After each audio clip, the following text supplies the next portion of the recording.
So, the idea we're diving into today comes from a title that's just beautiful, really poetic. It translates to, "Even without dusting, it falls." Just let that sink in for a second. This idea that some of our biggest struggles, the dust of our worries, might actually sort themselves out if we just stopped trying so hard to fix them. What this really gets at is that peace isn't some prize we win at the end of a long struggle. It's something that just appears when we allow things to be. The book is basically telling us you don't need to study a million complicated texts to find wisdom. You just need to be quiet enough to really watch a flower. All right, so let's start with the core problem here, a feeling that I bet is pretty familiar to a lot of us. It's that deep, nagging sense of unease, that feeling that something is just off in our modern lives. And this is the question that drives us, right? I mean, the world feels so chaotic, everything's always changing, so of course, we're all desperately looking for some solid ground, something to hold on to. And what's our first instinct? We look outside ourselves. We hunt for the perfect meditation app, the one guru who has all the answers, or that one magical retreat that's going to finally solve everything. But the book points out something really crucial. That search almost always ends in disappointment, because every method has its limits, and at the end of the day, everything changes anyway. So this brings us to a fascinating paradox, something right at the heart of our search for peace. And it's a little wild, because it turns out the way we're searching might be the very thing keeping us from finding what we're looking for. This really gets to the heart of it. On one side, you have all this effort and striving, this gritting your teeth to force yourself to be calm.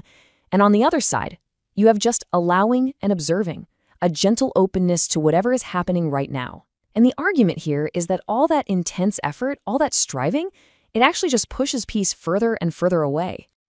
There's this great story in the book. A student goes up to the Zen master Kyoto Roshi and asks him how he can make his meditation deeper.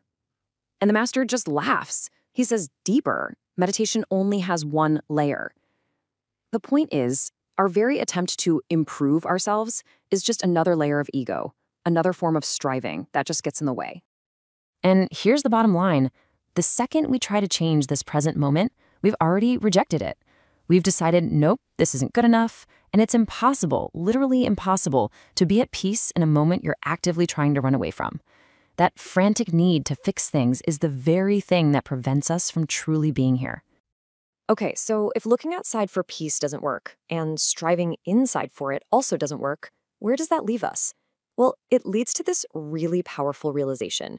The peace we're looking for isn't something we need to find, it's something we need to uncover.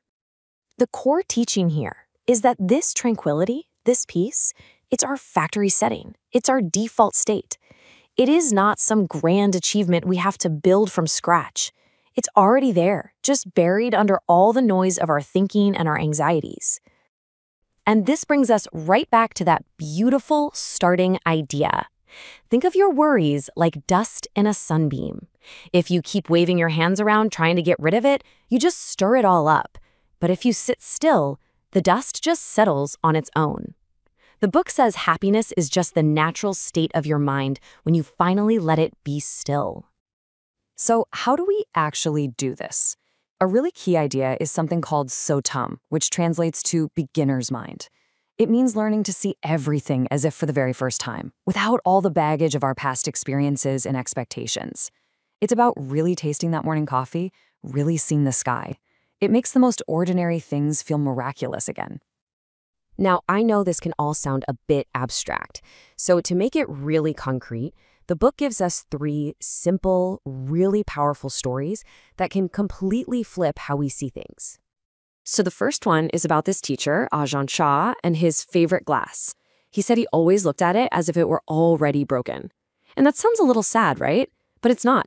By accepting from the very beginning that it was temporary, that it would eventually break, he was totally free to enjoy it, to appreciate its beauty right now, without that constant low-level anxiety about losing it.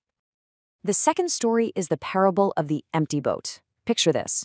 You're floating in a boat, and another boat just bumps into yours. If you look over and it's empty, you just shrug and move on. But if you see someone in that boat, you get angry, you shout, you blame them. The event was identical, a bump. The anger, the suffering, that came entirely from our own mind, from our story that there was someone there to blame. And the third story is about a thief who goes to the master Nagarjuna and says, I want to be your student, but I can't stop stealing. So the master says, okay, you can stay. I only have one rule for you. Whatever you do, just be aware that you're doing it. Well, the thief soon found that when he was fully consciously aware of his actions, of sneaking around, of taking what wasn't his, he just couldn't do it. The awareness itself, without any force or judgment, was enough to change everything. Okay, so what does this all mean for our day-to-day lives? How do we actually live this way? The book suggests a beautiful posture to take, living with an open hand. I just love this image. A soft front, that means keeping your heart open, vulnerable, and compassionate to whatever life throws at you. And a strong back. That's the steady, resilient strength that comes from being aware and grounded. It's that beautiful combination of softness and strength that lets us face challenges without either breaking or shutting down. Now, this isn't some new, rigid to-do list. It's more of a gentle guide. First, just try to accept what's happening, right here, right now, without fighting it. Second, just watch your own thoughts and feelings with a sense of kind curiosity, not judgment. And third, trust that if you do these things, the dust, all those worries and burdens, will start to settle all on their own. And the best part is, this isn't some secret knowledge for a chosen few. The book reminds us that the Buddha taught with an open hand, holding nothing back. This wisdom is right here for all of us, freely available. All we have to do is be willing to open our own hands and live in that same open, generous way. And that brings us full circle. We started with this idea that our sorrows can fall away on their own. So the real question, the one I want to leave you with from this amazing source material, is this. What are you ready to stop dusting? What unnecessary weight are you finally ready to let fall?